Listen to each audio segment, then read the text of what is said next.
Magandang umaga po sa lahat. Ako po ngayon umaga ay maglilinis ng aking mga saging. Mga puno lang ang nililinisan ko. Ito nga pala yung itinanim ko na saging nung kasagsagan ang tag-init. Yung pagtanim ko nilaliman ko na ng yung abono. Ito na yun. Yan na.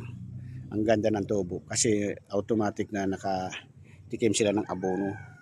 Paglabas ng kanilang ugat ay may abono na.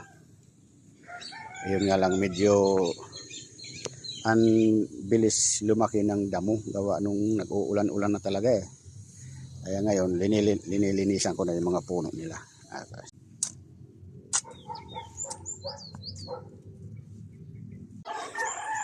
Yan po. Tapos na linisan na puno. Kahit ganyan lang po ang paglinis. Importante mawala yung damo sa puno.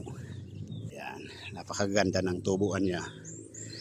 Kanina pa ako naglilinis, hindi ko nga lang binibidyohan. Yan oh. Yan po, ang gaganda ng tubo. Yan. Pati malunggay. Walang dahon, kapiraso lang, may bunga. Yan. Ayan. Yan. Kanina pa ako naglilinis.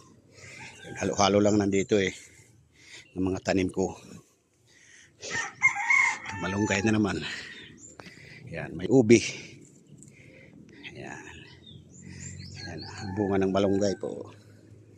Mga bunga. Napakaganda rin pantanim yan na malunggay na bunga pagka yung gumulang yan. Yan po. Importante malinis yung puno pagka may saging kayo. Ito mahogani. Yan.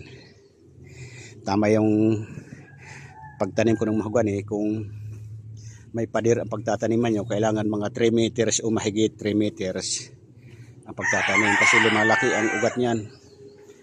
Kailangan dapat may agwat 3 meters hanggat 4 meters. Ayan po. Ayan. Tingnan nyo po. Ayan. May bunga na. Bagong tanim lang yan. Ito, mayroon pa dito yung tuba na sinasabi dito. Tuba-tuba. Nagamit sa panghihilot, pinatatapal. Ayan po. Malinisan ko na yan. Kanina pa ako naglilinis. Ayan. Mayroon pa doon dragon fruits. Ayan. Ito, linisan pa. Avocado naman. Linisan pa. Iba. Ayan po. Ayan. Ito yung aking lakatan na sinasabi. Ayan. Lakatan. Ayan. Ayan. Ito, lakatan din to. Magkakasama yan sila. Dami ng suwi. Ayan. Ayan. Ayan. Marami pa ang dapat malinisan. Ayan. Hanggat doon yan. Yung langka.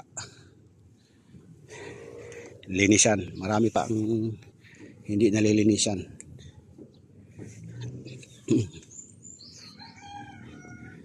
Ito ay mabubulok na rin tong damo na ito mga ganito kasi na-sprayhan ko na to ng mower. Pero paalala ko lang doon sa magtatanim ng saging na gagayahin nyo tong aking diskarte para hindi na ako maggagamas. Ni-sprayhan ko na lang ng mower. Kailangan mula dyan sa puno hanggat dito siguro mga 1 meters and hindi mo pwede patamaan kasi yung puno na saging ng yung pang-spray, yung tawagin mower. Hindi maganda mangyayari sa saging nyo pag pinatamaan. Kailangan may agwat siya katulad yan. Itong puno ng avocado hanggat dito lang ang pag-spray. Yan. Makakatipid kayo sa paggamas. Ayan. Ayan. Sige po. Magandang umaga muli sa atin lahat. Maraming salamat sa inyo. At kung pwede po, paki-share na rin itong aking video para mas marami ang makapanood dito sa aking mga kunting ideya sa pagtatanim ng saging. Muli, paalala po, ito yung aking itinanim nung summer, yung kasagsagan ng tag-init. Bago ko itanim yung puno ng saging, linagyan ko na sa ilalim ng kunting abono para paglabas ng kanyang ugat, automatic na mayroon siya malalasap na abono. Ayan, kaya ang ganda ng tubo niya. Yung pangita naman po, ayan. Ayan.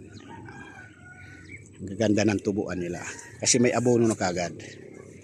Sige po, hanggat dito na lang po. Maraming salamat sa atin lahat. Mabuhay tayong lahat.